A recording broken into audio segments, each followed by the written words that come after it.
here, coming to you live, finally, after an hour and God knows some change, to No Filter Sports here on WLLS Radio First Class. I am your host, Brian Lyles, and right now, you're probably watching NFL football, but if you are the one of 44 people that I got from the latest ratings, I thank you for listening. I thank you for tuning in to the only sports show on this network, WLLS Radio.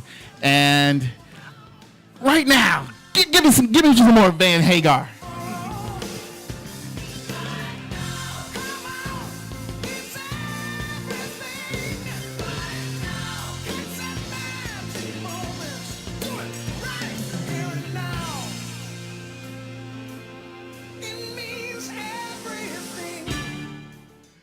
All right, thank you, Sammy, Eddie, Michael Anthony, and Alex. Actually, to be honest with you, I am a big Van Halen fan, but I like that Van Halen 2, as a lot of people call it, or Van Hagar.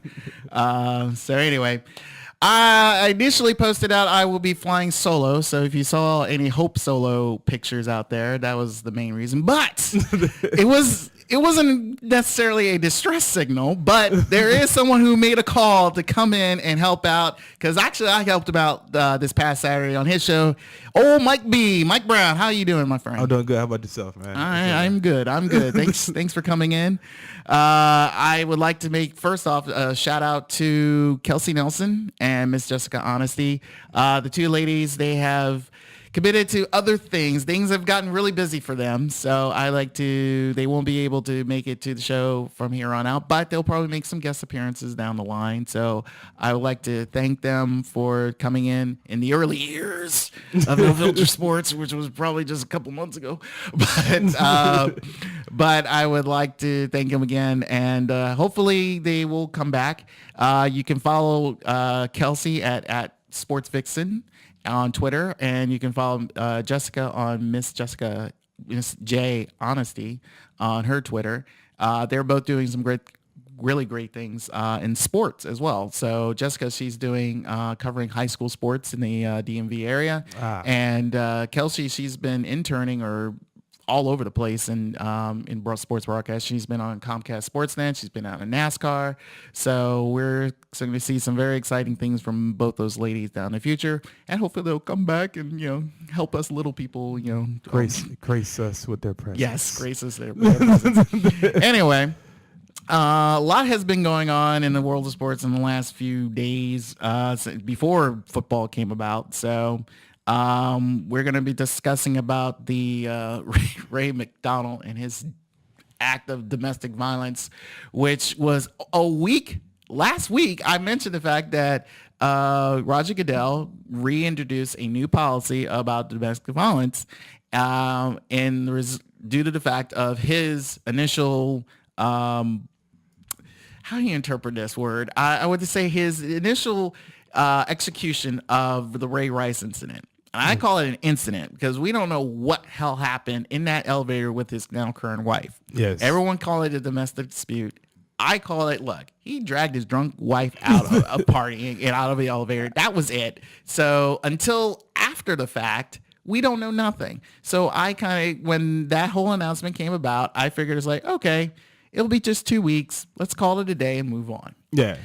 So next thing you know, as everyone knows, Roger Goodell, he puts out the suspension. I was prepared for like maybe 2 to 4 weeks, and that's it. So beginning this week, we won't be seeing Ray Rice play.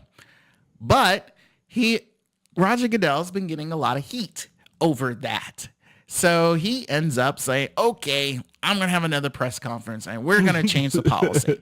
So what he ends up doing is he mentions the fact that, hey, we're going to say this. If you get caught for your first offense, it'll be 6 weeks out of football without pay. Okay. Then if it's a second offense, you're banned for life for a year, or banned for a year. And with the possibility of coming back, that's if we allow you to. Parole. Yes. So it's kind of like, well, wait, hold on a second. That's different. That's different. So I have my friend here, Mike Valentine, from formerly of Inside Square Circle 1.0. There's some inside humor right there. And the point is the fact that I mentioned it to him, it's kind of weird to have this type of policy out for something that is, one, off the field, two, where it has to be proven in a court of law. So let's go a few days after the announcement from Roger Goodell. Ray McDonald of the 49ers, one of their top defensive players, he gets into a domestic dispute with his wife. Turns out, okay, and I remember his outgoing message, or better is as he was going into, being leaving bail and mentioning it to reporters, it's like, hey, the truth will come out, man, truth will come out. Yeah. It's a typical, brother man trying to say, I didn't do this. So it's kind of like, all right, where do you go from there? So everyone knows now, it's like, all right, automatic 6. Yeah. So I'm like, all right, where do we go from there? So Mike, let me ask you this question. What would you think if you were put in that position at your job where, it's outside of work that this happened, but somehow this is going to affect you inside of work? This would make me not want to mess with women at all. Because, okay, first I'm making that type of money. All it takes is me to cough on you and you catch the common cold. You're like, domestic abuse. Now I done lost 6 weeks of pay. I just feel like the actual punishment is worse than going to jail. I'd rather just go to jail. Like, I'm gonna lose 6 weeks of pay, and then the second time I'm on parole, and if I get accepted, then I can come back a year later and do my livelihood. And at this pace, you also got to think about the CFL is not letting NFL players play. So I'm just screwed. Now I got to bag groceries at the Shoppers because this chick lied on me. So it's a slippery slope. You can't say, well, automatic. It's a very slippery slope because, like you said about the Ray Rice situation, I know Stephen A. Smith got in trouble for saying it, but I'm going to say it again. There's a lot of women who escalate a situation, and when that situation escalates, if there's no one around, like me, if a woman escalated a situation to the point where she's hitting me, I would immediately run to a witness. I just need a witness to see me get my ass beat. Right. And then be like, look, I don't want to lose my job. Right. Call the cops, but just say that you saw her beat my ass. I didn't touch her. Right. So that would be my reaction. I would look for a witness or put it on Instagram. I would act like it's World Star Hip Hop. I would like, I'm getting my ass beat now. I need to scream out World Star, start the camera, place it, and watch me get beat. Right. Until someone summons for help. World Star Hip Hop is going to save my career. That's what I'll do. Everything's about World Star Hip Hop. Everything's about that. I'm kind of in agreement with you. It's like now you're in a position to where the players they're trapped. Yeah. It's like let's say NFL players, because this hasn't happened yet in basketball or any other sport yet. But in the NFL, you're in a trap situation, and I just felt like, okay, Roger, were you really thinking when you set this up? Because I just felt like, I know he was pressured. Yeah. I know, because all these, domestic violence advocates and agencies and things like that were just coming at him. Mm-hmm. And it's like, and I just felt like, okay, either A, stick to your guns, or B, okay, I understand changing the policy just a little bit, but still making an understanding of the fact that it's like, okay, you pretty much gave this players, or all the players and all the NFL personnel that you said that who are affected by this, not a chance to really defend themselves. Yeah. You didn't let the situation play out, because we do not know what happened there. You just pretty much, it's a domestic violence report. Boom, automatic 6. That's the mindset of a player right now, or a mindset of an NFL personnel. Is thinking right now. This is like, I can't do anything. Yeah. You made me feel like, I'm in, like you said, put me in a corner and I can't do anything. I've got all this bottled rage now. Yeah. Because my girlfriend is kicking my ass over something stupid. My baby mama's giving me issues over something stupid, and I can't address that. Mind you, I'll do it on the field, but then again, that could be even worse because all that bottled rage could be going towards a player. And this is a bigger trap. Okay, here we go. Scenario time. I'm with a woman. I'm an NFL player. She tells me she's pregnant, and I'm like, the baby's not mine. I've been overseas for 3 months. You can't be pregnant. I just got back. She says, you either accept this baby, or I'm going to scream domestic abuse, and there's nothing you can do about it. Like I'm gonna call the cops and say you domestically abused a pregnant woman, and this is your baby. So now you're just stuck. You're like you said, you're stuck up against this wall because she put a hole in the condom or whatever. Like it's two traps. You either become a family man, or B, you just lose your career. Either way, it's not a win-win. Right. It's completely flawed because if you really think about the Ray Rice situation, if you take away the surveillance camera and the fact that he pulled his woman out the elevator by the hair, if you take that all away, the only question would be what happened in the elevator. Right. But that didn't happen. They have the surveillance camera and all they see is him drag her out the elevator by her hair. That's what made it worse. That's why I'm like, okay, no one knows what happened in the elevator. And everyone's like, well, don't worry about what happened in the elevator. No, let's worry about what happened in the elevator. Because whatever happened in the elevator, because there was other reports coming out like she used to threaten him with knives and things of that nature.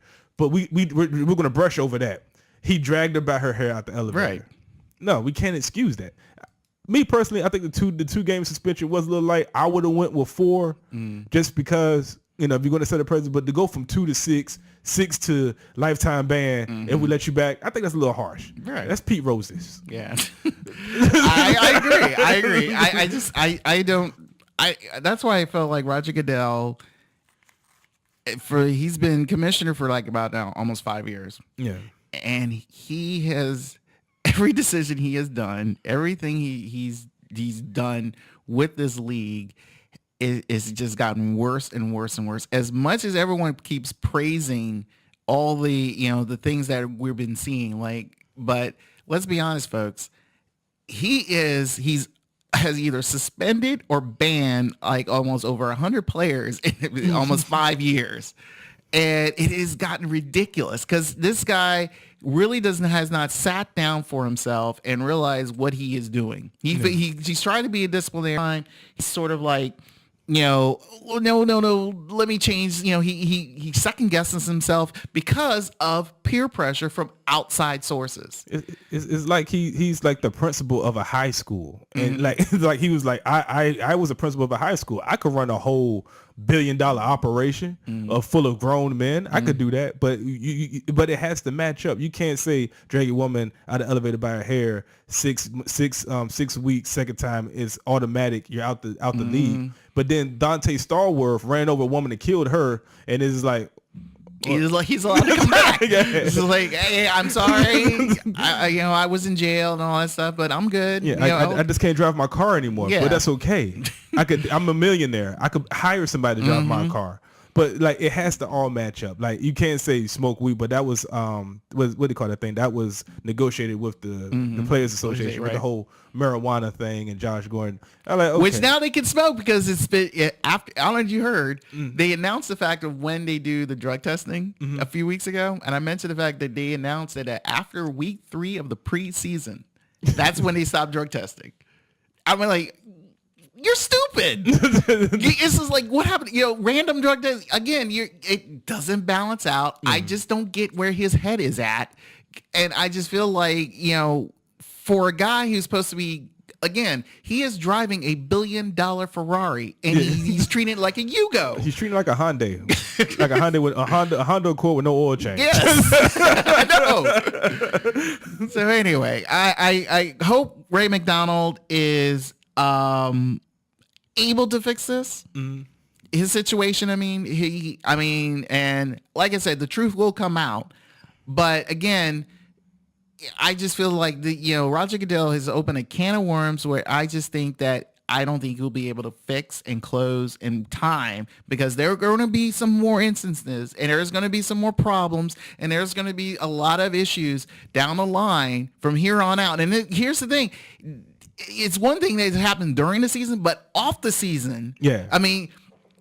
Several years ago, Ben Roethlisberger, he had 2 2 instances, two on camera, and he could have been in trouble.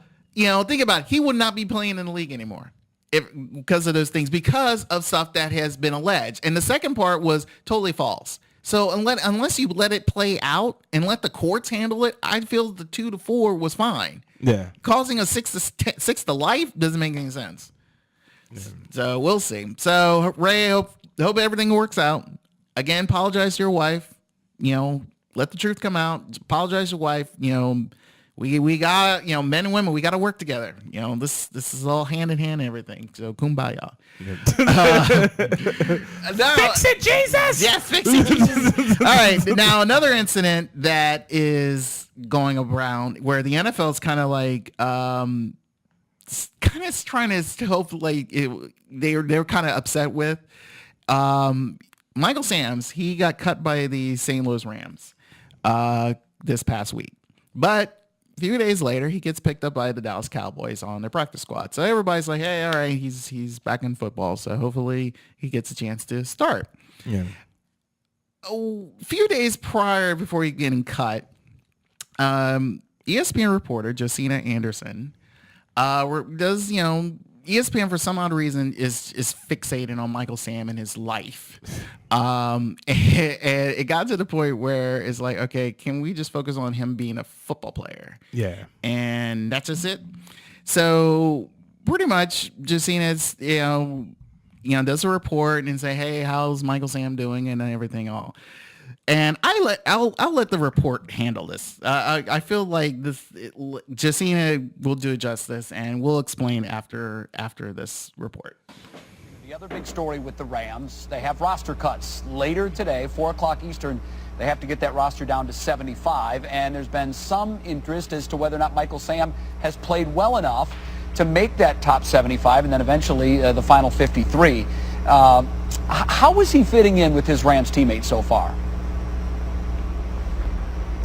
Well, Jay, defensive tackle Kendall Langford said that Michael Sam is simply just one of the guys, and he seems to be taking a rookie approach in terms of just listening and learning at his own pace. He said that you can tell he's just trying to feel his way through and perhaps see what guys he can relate to. But another Rams defensive player told me that, quote, Sam is respecting our space, and that from his perspective, he seems to think that Michael Sam is waiting to kind of take a shower as not to make his teammates feel uncomfortable, while Langford and linebacker Alec Ogletree told me that they didn't know that specifically and also weren't tracking that. Now, while Langford told me, listen, I have not been in the shower at the same time as Michael Sam, he said that there definitely could be a million reasons as to why that is. He said he could be doing extra work on the practice field. He could be riding his bike. He could be doing extra cardio. But overall, Langford said he seems to be adjusting to the life in the NFL and the speed of the game, adding this quote, if he doesn't make our team, I'm pretty sure somebody will definitely pick him up on another team. He has shown some flashes. And quick note, the Rams are not making Michael Sam available today as previously planned. And the St. Louis Rams, as all other teams in the NFL, have to get their rosters down to 75 players today by 4 p.m. Eastern, Jay. All right. Okay. He doesn't take a shower with us. He respects our personal space. Yeah. Last I checked, okay, high school. You remember high school where after gym class, we, guys have to shower with guys and all that stuff. Mind you, I understand being uncomfortable, because it's just felt weird because normally you would shower by yourself. Yeah.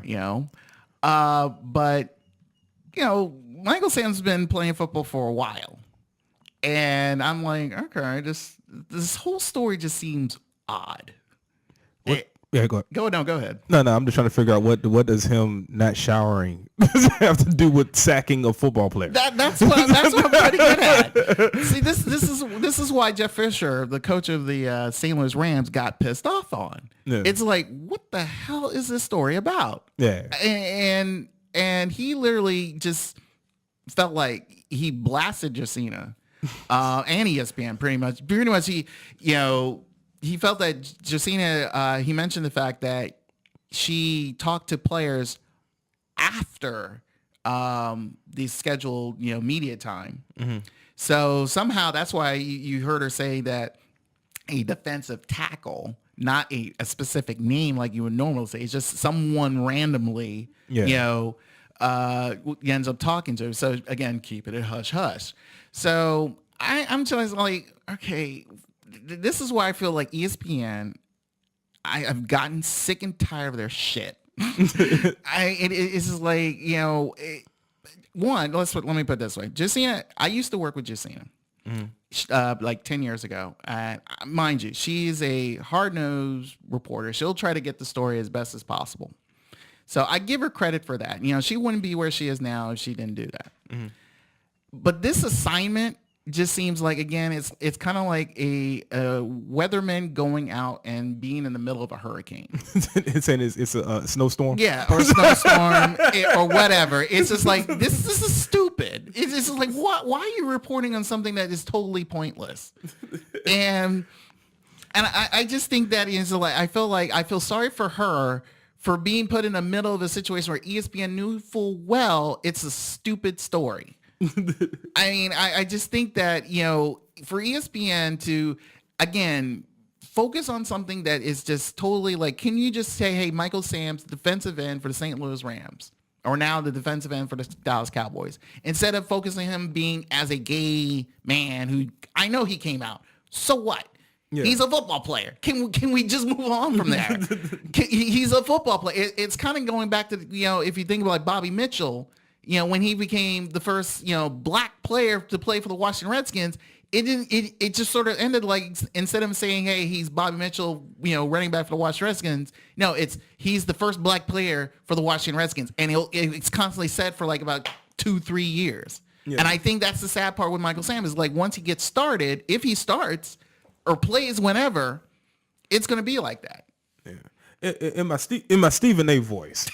Okay. Listen to me, Brian. Listen to me. This is gonna be good. Okay. Mm-hmm. No, I'm just playing. But okay. This is how I feel. I feel like one hand, I kind of understood why he did it, and then on the other hand, I kind of wish he didn't do it. I understand why he came out. Right. I think it helped his draft stock a little bit. Hello. Okay. But on the other hand, I kind of wish he just would have shut it up and kept it closed until he either started or got on the team, whatever.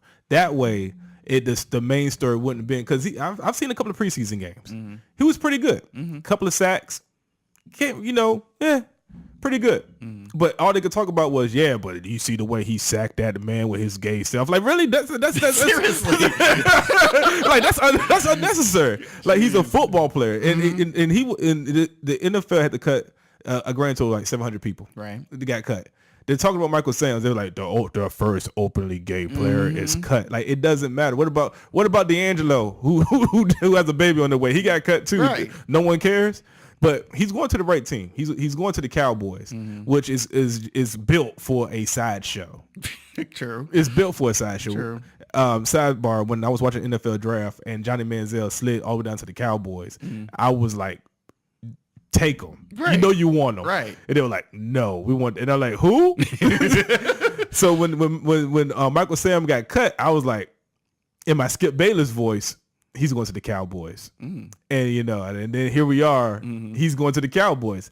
The sideshow is, Michael Sam's is like the new Tebow. Right. He's the gay Tebow. Like, everybody's like, you see the way he prays, that's why they keep winning, because he keeps praying. So everything is like, you see the way he tackles, because he's attracted to that man. Like, nothing is unnecessary. Let that man play football. True. So I get why he came out. It was a great platform. He's trailblazing, but for every one gift, there's a curse that comes along with it. Right. And that's what's going to happen. It's going to be, everything that he does is always going to be resorted to him being openly gay. He can go to McDonald's, like, the first openly gay black man to order a Big Mac with no secret sauce. Like, what? It doesn't matter. I know. I can understand what you're saying. I felt like Michael Sam was smart enough to go out there and say, hey, I'm gay. I'm proud of it, and I respect that, because especially in this day and age, being gay is a great thing, and I'm not saying a lot of people should embrace it. I know it'll be difficult. Yeah. But the way I see it is like Michael Sam put it out there because he didn't want to have start playing, and if he does get picked up or start, joining a team and say next thing you know, oh, I'm gay, everybody will freak out. It's like, what? And I think that part will be kind of detrimental to the team, because you entrusted him being, hey, he's Michael Sam, and that's it. The way I feel is like him coming out, I think is like, okay, it's just, if everyone has seen Will and Grace, has enjoyed, seen, whatever gay movie or whatever, and it's sort of like, okay, we can accept this. And I think that's what he was trying to do. He's like, hey, just accept me. I'm putting it out there. And once we get past that part, then I can say, hey, can you look at me as Michael Sam, the football player, instead of Michael Sam, the gay guy who's playing football. Yeah. And I think that's the problem where I think ESPN had. Yeah. If they just focused on him being a football player instead of a gay football player, then I think that whole story would be completely different. Yeah. It's just the fact of I just don't understand. Again, ESPN is just that. Is trying to be like TMZ. I just don't understand what you're trying to do out there right now with SportsCenter, especially with their new design and graphics. It's just ridiculous. So, okay, let me ask you a question. Michael Sam didn't come out. He just got cut by the St. Louis Rams. We'll be talking about Michael Sam right now. Right. We wouldn't be. No, true. So on one hand, it's cool, but on the other hand, it's like, but now what you do on the field really doesn't. It's like this. When I said what I said, I kind of felt like, okay, that's your trump card. We're playing the game of spades. Right. Jason Collins played the game right. He held that card for about 18 years. He was like, he talked to his agent, and they were like, no one wants you. What do you mean no one wants me? I'm Jason Collins. I average 0.9 points a game and grab 2.3 rebounds. I'm 6'10". He was like, yeah, no one wants you. Right. Do you? Oh, really? I'm gay. Next thing you know, the Brooklyn Nets picked him up. Right. So he at least got another $1 million check coming to him. See what, basically hold that trump card. He should have held that trump card long enough to be like, okay, no one's going to draft me.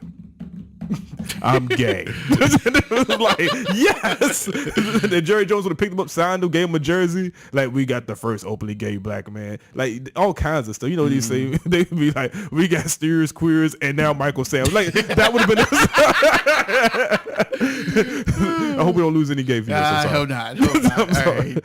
But I just feel I support Michael Sam's. I hope the Cowboys, not only put him on practice right now, but hopefully, trust me, the Cowboys will get injured some way, shape, or form, and he'll come on to the starting lineup. So we'll see what happens. But I'm gonna get the bullwhip and smack ESPN because it was a dumb story. And I just wish they realize the fact that even though they say, oh, it's a story, it's something we need to put out there and all that stuff. But my thing is like, you're kind of like blaming Jacina for that story, but really it's ESPN for allowing that story to even be out there. Yeah, someone has to okay that story. Someone has to be like, that's a great idea. Right. I just like I said, it's like seeing a weather person out in a hurricane when it's like 100 miles an hour winds and the tide is like right up to your ankles. It just makes no sense to put that out there.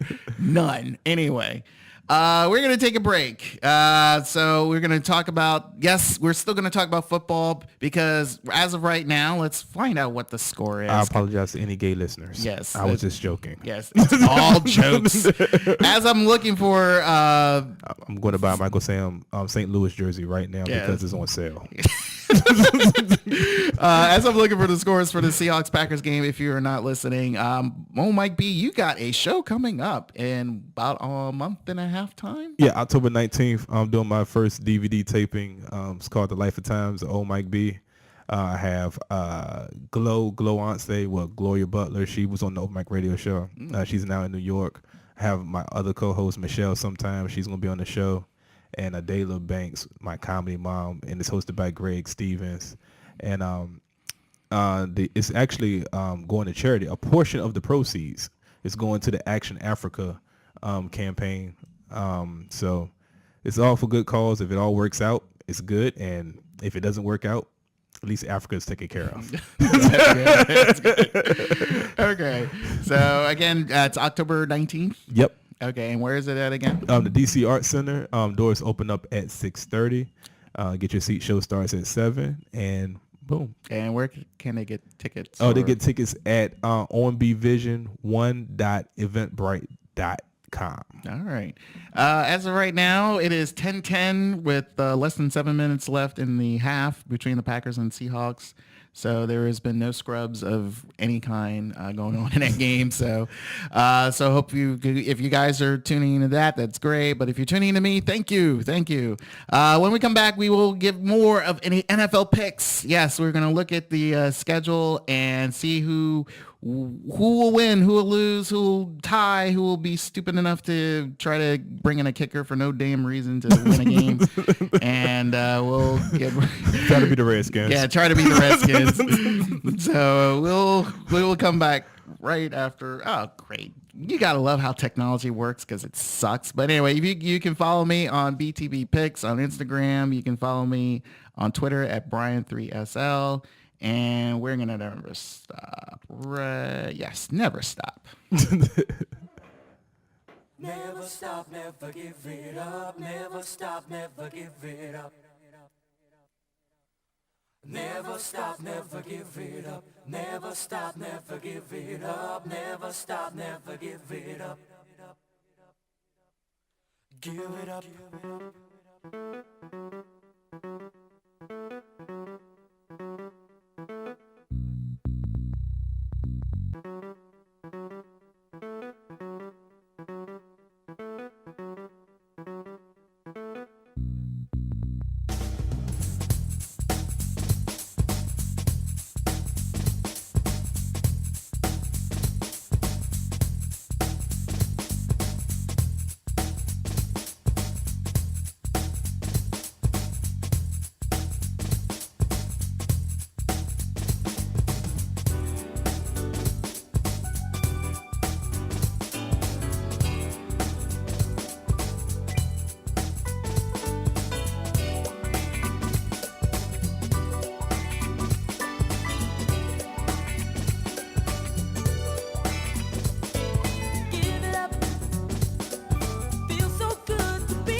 Never Stop, Never Stop. Brand new heavies with Nina Davenport. That woman is fine. No matter how old she is fine. She can still get it. Yes, she can. So I saw, the funny thing is I saw her on a show like on YouTube, and it was a live show. She forgot the words of a song that she wrote. Wow. So, but she played it off. You know, that's how true professionals do. So yes, Never Stop by Brand New Heavies. This is No Filter Sports here on WLLS Radio, First Class.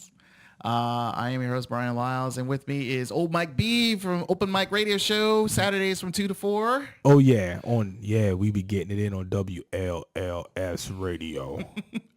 So you have a cast of crew on your show. Oh, yeah. Well, they're dwindling by the second, Brian. Right now, it's just me, Michelle sometimes, Tig LaFall, and Greg Stevens. We have DJ Kayla coming in sometimes. So you never know. This week's show, we have Frankie French coming in. Okay. Stepping in for a little bit. One of our good friends of the show. We also have G Rich is a comedian, and we have adult porn star, adult porn actress, or what's the? Yeah, she's calling into the show, Bianca Moore. Okay. Feel free to do research on her, Brian. I know you'll be in the studio that day. Actually, unfortunately, I won't be. I will be away. I have to go to the Silver Spring Jazz Festival in downtown Silver Spring, Maryland. I will be down there working, doing video camera stuff. So I'll miss. Damn. But I'll give my rehash of porn knowledge in a couple months time. So just text me. Yes. Text me the answers. Yes. So anyway, away from all the nastiness or the dirtiness or maybe just normal life. Come on, Skip. Come on now. Yes. We're going to get into the NFL picks. As of right now, it's 10-10 between the Packers and the Seahawks going into the half. I just can't get into Thursday night football. I just can't. I don't know. This is another dumb idea that Roger Goodell put out there. Thursday night football. I mean, next week will be the Ravens and Steelers. Dumb idea. But I just feel like I just can't get into it. I mean, I want my team to be played on Sunday or Monday. I can deal with that. I just can't do Thursday. So, but thanks, Roger. Okay, fine. But yeah, I don't know if you heard the crazy rumors that are going around. They're trying to make NFL almost like every day of the week. I wonder why they'll do that. That's dumb. So it's like here's how they're going to set it. They'll have like a good, of course, they're a good stack of games on Sunday. Yeah. They'll have the one on Thursday. Mm-hmm. They'll have the at least maybe one or two on Monday, and then they'll have a one on Tuesday and a one on Wednesday. That's just messing up that's messing the game up, actually. I mean, because actually, to be honest with you, Roger Goodell, since he got in office, has been fucking the game up. From taking away the celebrations. Right. As soon as someone do something new in the end zone, like, yeah, take that away. He just slam dunked the football on the uprights. Take that away. Is now you gonna really play this game? When they gonna practice? I know we're talking about practice in my Allen Iverson voice, but when they gonna have practice? Here's okay. Speaking of practice, everyone will wondering. I'm gonna cry foul all the time with this. The Ravens 2 years ago, their schedule was this: they had to play the Philadelphia Eagles in Philly. The following week, they had to play a Thursday night game against a Monday night game against the Steelers, and then the following week after that, a Thursday night game. In a 3-week period, they played 3 games in 17 days. And that was like, are you effing kidding me? I mean, it's like, mind you, everyone will say, oh, they should be used to it. Mind you, with the preseason, they pretty much play on Thursdays. Or, as a lot of people saw. Yeah. Especially now this season. There was a lot of Thursday games.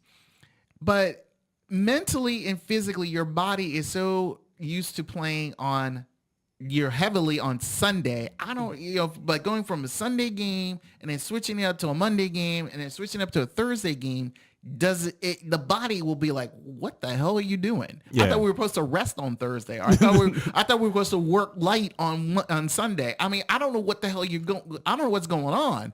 So I just think, again, and everyone keeps saying about Roger Goodell and thinking the mindset of his about the concussion issues. Yeah.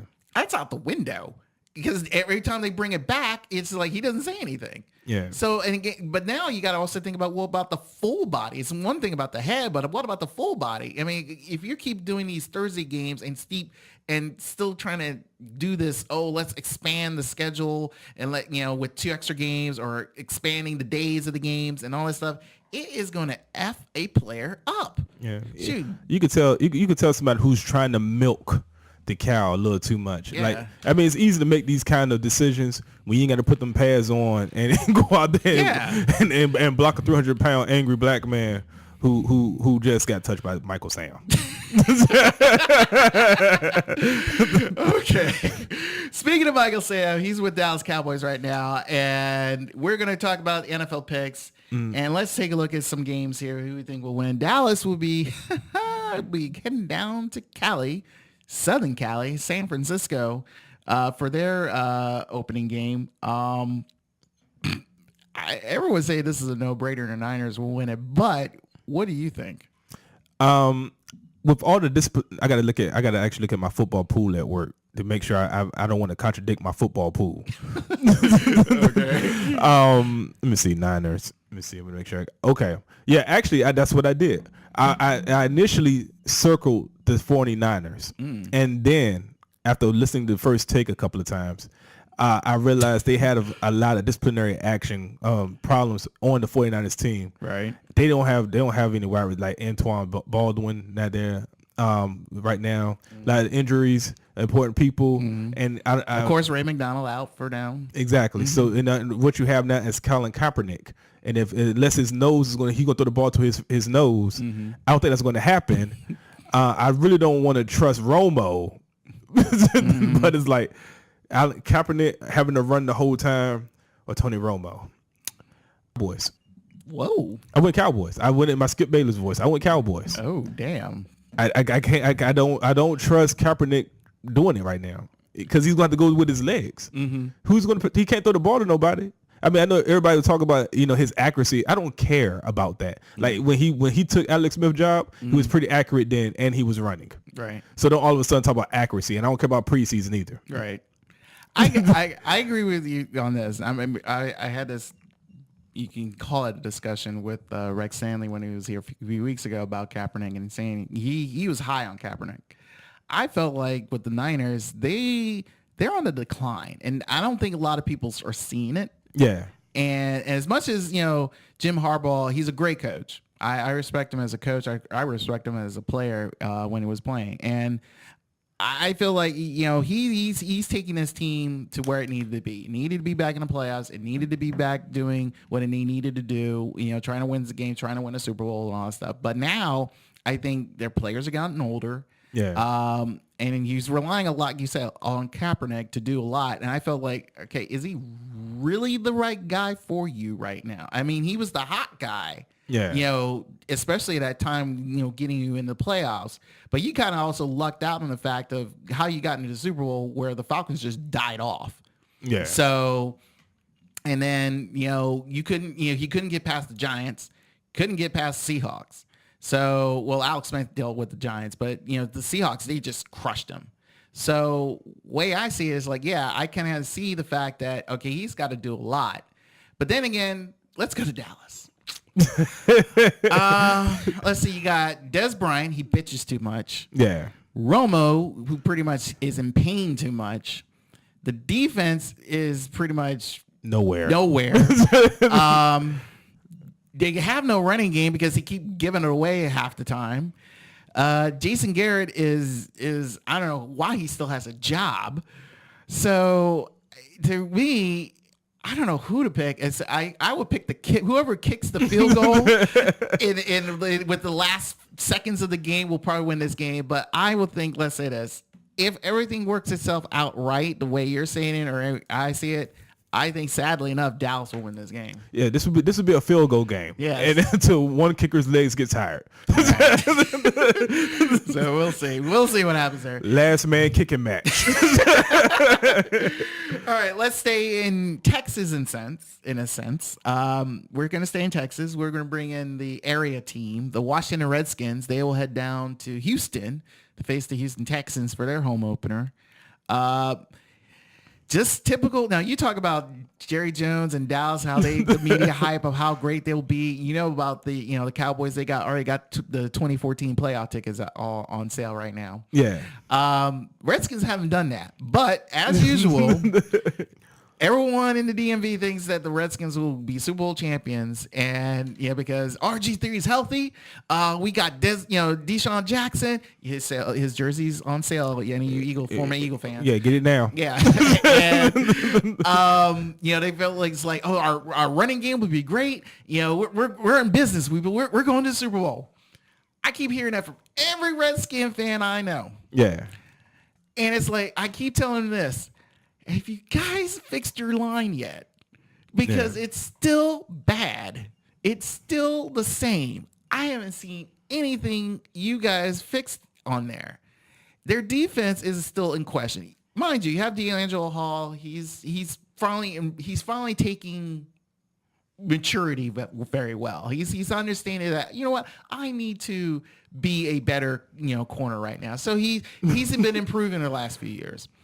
Brian Arakpo, okay, he's been tagged, and he's not happy about that, but he's like, all right, don't worry, I'll take it and all that stuff. They don't have London Fletcher anymore, but they're maturing, and a lot of the other players are stepping up and all that stuff. So the defense, I feel like, okay, it will probably improve. The offense, as much weaponry you got in there, this is Daniel Snyder's fantasy team. You got Garcon, you got Jackson, you got an aging Santana Moss. That's fine and dandy. Lou will probably do some, running here and there, some running. And you got RG3. It's like, hey, I got it. It's like, don't worry, I'm back, I'm healthy and all that stuff. But here's the other one minor, quote unquote, key element: rookie head coach Jay Gruden. He has head coach before, Arena League. It's tough to try to embrace this, but then again, let's look on the other side. The Houston Texans, a team that had a window so wide open for 3 years. And somehow they kept missing that area where they can easily go through. Yeah. You have the great receiver Andre Johnson. You had a top-notch quarterback of Matt Schaub. Great running attack with Foster and Tate. A good, solid defense led by Mario Williams at the time and now J.J. White. Yeah. Everything just fell apart year after year after year. And last year, you talk about a total implosion. That was the Houston Texans. They just could not get out of their own way.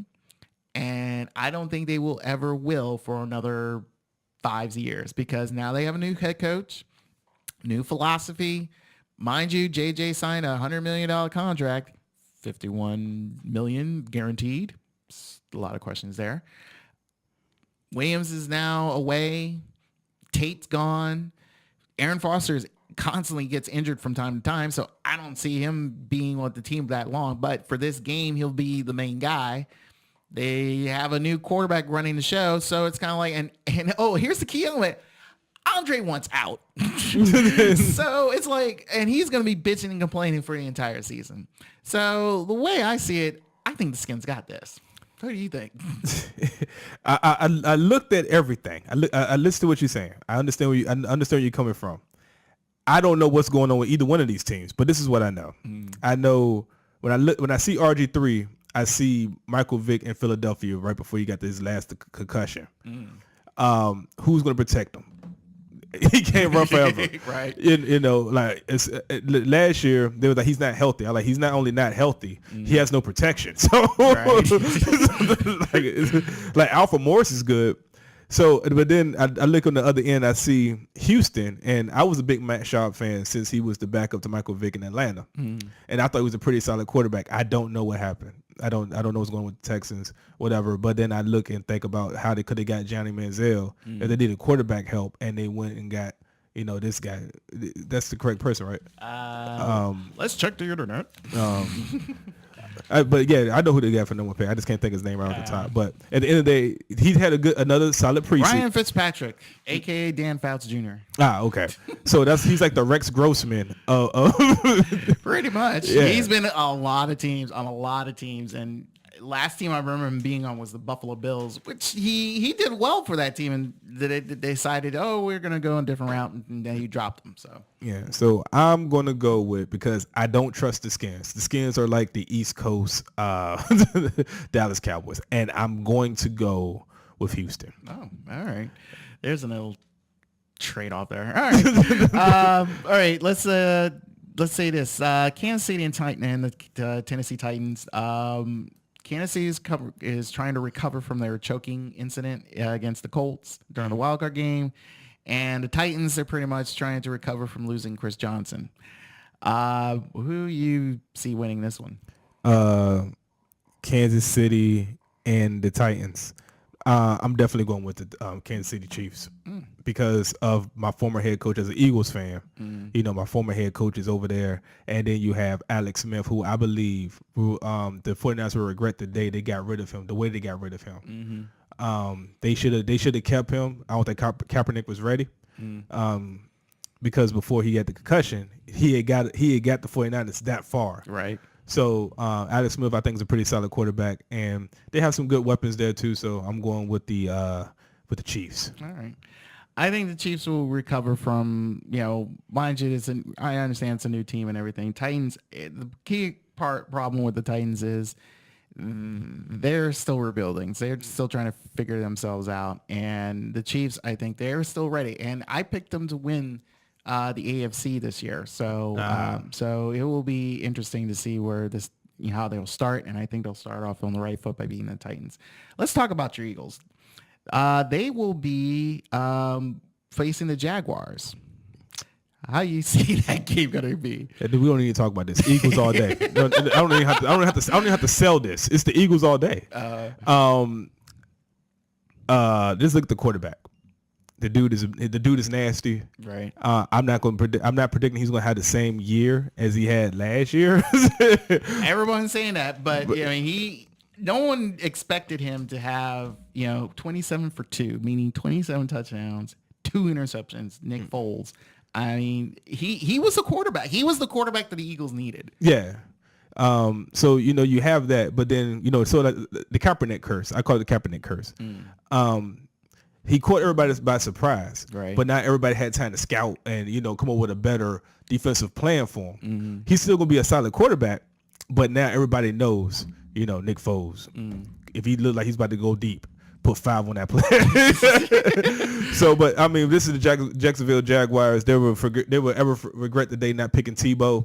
So yeah. Philadelphia. Right. It might be a blowout. Might be 65-22. Oh, damn. All right. I got no extra comment. I agree with the Eagles. Win that game outright. That's one of them games they do like in Philadelphia. It'll be just a scroll and one guy running and it's an Eagle. So it'll be a 15-second blurb. Yes. Here's another interesting game. Everyone keeps calling it I call it the Heidi game because if I'm not that old, but I'm old enough to know about the Heidi game between the Jets and the Raiders. If everyone remembers back in late 60s, there was a game between the Jets and Raiders, and the Jets were winning, and, time was running out, so they cut to the Heidi game. Next thing you know, during the sports report, Raiders come back to win the game. And it's like, what? Huh? What? No one saw the comeback. So anyway, that's why everyone's called it a Heidi game. So now, new season, new change, same crazy bad teams, the Jets and the Raiders. Let's say this. One semi-bad, the other is really bad.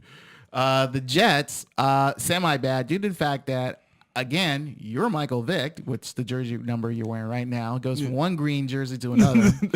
And he's the backup to Geno Smith, which I don't get. So, and then the Raiders, where Mike Schaub is there right now, but he's the backup to Derek Carr. No, not David. No, David used to play. It's David Carr. But no, it's Derek. Derek, his brother, he's taking over. He's starting. I'm like, wait, Carr? Because I see the scroll on Sports Center. It's like, oh, D Carr. Oh, he's back playing. All right, great, good job. And next thing you know, I'm like, no, this is his brother. Huh? Okay, this is news. So anyway, so pretty much you got a guy who's going in his, I think his second, Geno Smith's second year, and Derek Carr, this is a rookie. I just don't get this. The Raiders don't know what the hell they're doing anymore. I think even when Al Smith was alive, they didn't know what the hell they were doing. And I just think now they're just trying to find answers, trying to find something that will work. The Jets, I like Rex Ryan. I think he's the right coach for that team, but there are so many questionable elements that he keeps getting. It's not him. It's just what he's getting is not working. And I just feel like Mark Sanchez was a good quarterback, but I felt like he didn't get the proper support. Yeah. And with that, he didn't give out the proper response to his game. And meaning the fact that you saw the errors, you saw, the problems and all that stuff that a lot of people, any person would get when he's not getting any support from his fellow teammates to his management to his coaching staff and all that stuff. So I feel like, Mark Sanchez got out of the wrong way. So you bring in a rookie, Geno Smith, and he takes over and he leads the team to, your typical average record of 8-8. All right, that's fine and dandy. But is he the right guy to take you to the next level? Against the Raiders, sure. You got that easily. Yeah. But down the line, I don't know. So for right now, I'm saying Jets, Jets, Jets. How do you see it? I see Geno Smith getting hurt and Michael Vick will be coming into the game and they're going to beat the Raiders. So pretty much Jets will win it regardless. Like Michael Vick's getting in the game. This game, he's going to get in this game. I feel like Geno Smith's going to have his opportunity. Something's going to happen because that's how football works. Right. And in football works, the universe always seems to make the right decisions for the head coach. Geno's going to get hurt. Michael Vick's going to get into the game. I hope it don't happen, but Michael Vick's going to get in the game, and then boom. Even without Michael Vick, they're going to beat the Raiders. It's the freaking Raiders. But I just feel like because I'm from the area, Michael Vick's going to get in, and he's going to win. All right. All right. Here's where I want the universe to work right. This game, Dolphins, Patriots in Miami. For over a decade, the New England Patriots have won the AFC East. Last year, the Miami Dolphins gave Tom Brady fits. And I was like, oh, this is going to be interesting. And I see the Dolphins going to try to do that again. And I'm kind of glad it is opening week. And I'm kind of glad that this may work in the Dolphins' favor down the line. They need a game like this to start off. Yeah. And they need to win this game badly. I mean, as much as Tom Brady is Tom Brady, he has his regular, players, Gronkowski and Gronkowski, and but he gets hurt from time to time. But for this game alone, this everyone's all healthy and all that stuff, and everyone's saying the Patriots defense is going to be great and it's going to be better than ever and all that stuff. But I feel like, look, the Patriots are the Patriots. Their defense is never their greatest suit, and their offense is your typical run and shoot offense. I feel the Dolphins can do this. This is their time. I don't know. The key element is I love saying that word. You have to beat the Patriots. Yeah. Every team in the AFC East, their main objective is always beat the Patriots, and I think the one team that can do it is the Miami Dolphins, and they're happy that they have it at home. I'm going for the Dolphins. Who do you see? I never bet against the Patriots. They're America's team. No, they're Boston's team. They ain't my team. They're George W. Bush's team. That's true. Like, that's the only team I know. Like, you think you have an interception, and somehow Tom Brady seems to throw the ball, and you're like, I got it. Wait a minute. It just went up in the air and missed my hands, and it went right into the person's hand. I'm like, I don't know how it's like Michael Jackson of quarterbacking. So I'm going with Tom Brady, team Patriots. All right, so we'll see how that goes. Here's another interesting game. The Colts, Broncos, round 2 between Luck and Peyton Manning, the old school the old gunslinger versus the young buck. I'm tired of that game. I guess it's overhyped because of the fact it's like, okay, hey, the Colts, Broncos, Peyton faces older team and all that stuff. Okay, fine and dandy. But okay, Peyton's been gone for now 2 years, now 3. Andrew Luck, it's now his team. He's led this team to the playoffs for the last 2 seasons. Reggie Wayne's back. He's healthy. They got some new weaponry. Trent Richardson, he's going to be in this offense now for a full season. So the running game will be pretty much properly established better than it was when he first came in. The Broncos are coming in like this. They were pretty much John the Gift from Rick Sandler Show said a few weeks ago he saw a Broncos preseason game with not Tom Brady, but Peyton Manning pretty much and his offensive crew just working like it was midseason. Just boom, boom, left and right and all that stuff.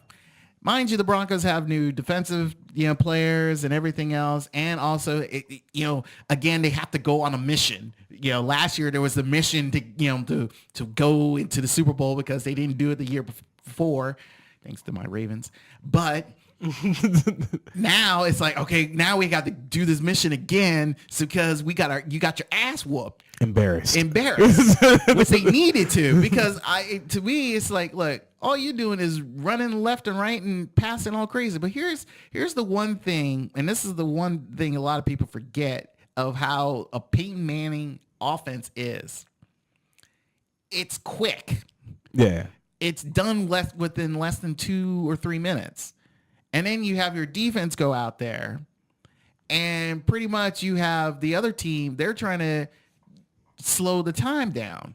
So the offense for the Broncos will be out there for, whenever you see time possession, everyone keeps forgetting about time of possession. Mm-hmm. And the time of possession is very important when one has more time than the other. That means it's like their offense has been out there longer. They're making their defense weak, the opposing defense weaker. Mm-hmm. And they're just pretty much, and by that time, they're running, first downs, and then they'll do that quick pass, and they'll get another first down, and they'll be in there for roughly a good 7 minutes. And the defense is kind of, oh man, give me my Gatorade and all this stuff. So again, let's get into the Broncos again and the Colts. Mind you, the Colts are kind of trying to be similar to the Broncos, but the key thing here is they slow things down because they have a decent running game. Broncos have good runners, but is this a Peyton Manning's offense? It's a snap. So I'm going to surprise people. I'm going for the Colts in this one. I think the Colts will, how Denver did it last year, which was embarrassing for us Raven fans, but trust and believe that on this, Peyton Manning can be beaten. And the way to beat him is not just only keep him off the field, but keep him off the field and keep him, let him do what he wants to do. If he wants to try to get this team back and blitz through everything, fine. And especially early in the year, let him have his fun. But I think that if the Colts are smart enough, they will slow this thing down to where they'll win this game. How do you see it, Mike? I don't bet against Peyton Manning. First time now, Mike Peyton. Yeah, first time. There's only 2 quarterbacks. Well, actually, there's 3. There's Michael Vick too. Tom Brady is one of them. Peyton Manning's the other. I don't bet against him because the dude is like a surgeon. Like right when you think he'll call an audible in the middle of calling another audible. He'd be like, Omaha, Minnesota. Like, wait a minute. He just called 2 audibles? Yeah. He just did it. So as much as I want to go with the Colts because of Andrew Luck and the Reggie Wayne factor, I can't bet against Peyton Manning because he punked every team last year minus the team that mattered, just like Tom Brady in the Super Bowl. Right. Choke. 2 times. 2 times too. So you see, okay, Broncos. All right. On my Instagram at BTB Picks, PIX, DMV_imp, IMP. He predicts the Colts will win it. So, which I kind of agree. Mm-hmm. And of course, I know Amber Lena. She, person I interviewed a couple weeks ago in her MPC competition. She's a huge Colts fan, so I know full well she'll be voting Andrew Luck and the Colts winning that game. So we'll see what happens down the line. Next game, one more game, is a game that as you can hear, I'm flipping through the papers and all that stuff. As a guest co-host, I should have been Xing off the teams as you was reading them all. That's true. I failed you. Here's another NFC team. The Giants, they will be facing against the Detroit Lions. Well, let's be honest here. The Giants, I don't know where they're focused. I'm surprised Tom Coughlin still has a job, because I really don't see them doing any better than they did last year. Yeah. Detroit, who I predicted to win the NFC North. Everyone laughed at me. John and Rex, they laughed at me, thinking I was crazy. The only key thing that the Lions need to focus on is health.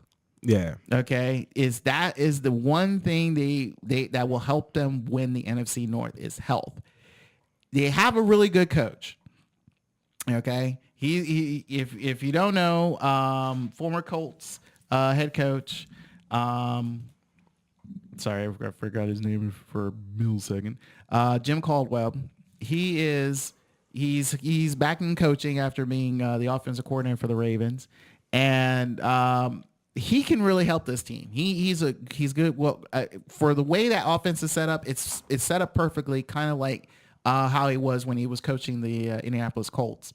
So the key element here is health for the Lions. And I think they can do that by being a Giants. Giants, I just feel like they need a change. And the big change is at head coach. And I don't think they're going to be doing so well throughout the season.